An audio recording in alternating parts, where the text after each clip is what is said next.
কখনো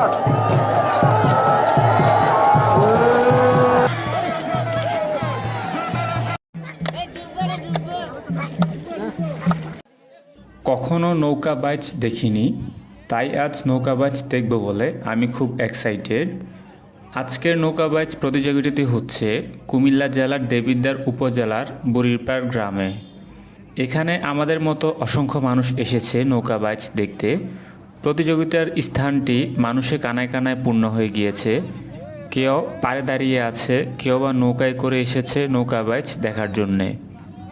প্রায় ২০ বছর পর এই গ্রামে নৌকা বাইচ প্রতিযোগিতা হচ্ছে। বন্যা পরবর্তী অধিক পানি থাকার কারণে এই বছর সম্ভব হয়েছে। ছোট বড় ১২টি নৌকা এই প্রতিযোগিতায় অংশগ্রহণ করে। জায়গা স্বল্পতার কারণে সব নৌকা একসাথে না হয়ে ধাপে ধাপে ২টি এবং ৩টি করে নৌকা অংশগ্রহণ করে।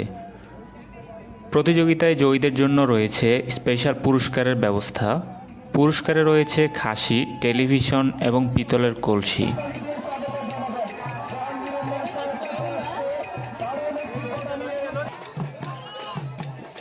প্রতিযোগিতা দেখতে দেখতে জেনে নেই কিছু তথ্য। নৌকা বাইচ প্রতিযোগিতা কিভাবে আসে?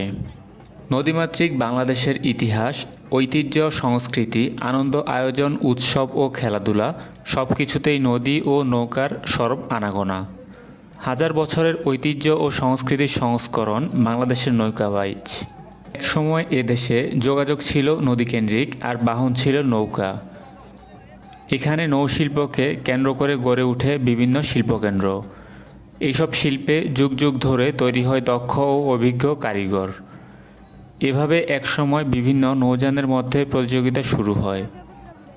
বাইচের নৌকাগুলোর বিভিন্ন নাম রয়েছে, যেমন উড়ন্ত বলাকা, অগ্রদূত, ঝড়ের পাখি, পঙ্খিরাজ, ময়ূরপঙ্খী, সাইমন, সোনারতরী, দ্বীপরাজ ইত্যাদি। বাবুলের নৌকা যদি না যায় 5 মিনিটের মধ্যে, তাহলে অপর নৌকাটিকে। নৌকা বাইচের সময় মাঝি মল্লারা সমবেত কণ্ঠে যে গান গায় তার নাম সারি গান। নৌকার মধ্যে ডোল তবলা নিয়ে গায়নরা থাকেন। তাদের গানগুলো মাঝিদের উৎসাহ আর শক্তি যোগায়। ঢোল ও করতালের সাথে সাথে নৌকা বাইচে সকল মাঝি মল্লারা তালে তালে এক সুরে গান গেয়ে ছুটে চলেন। নৌকা বাইচকে উৎসাহ প্রদান ও ঐতিহ্যকে ধরে রাখার লক্ষ্যে প্রতি বছর বাংলাদেশে জাতীয় নৌকা বাইচ প্রতিযোগিতার আয়োজন করা হয়। বাংলাদেশে প্রধানত ভাদ্র আশ্বিন মাসে নৌকা বাইচ প্রতিযোগিতা হয়।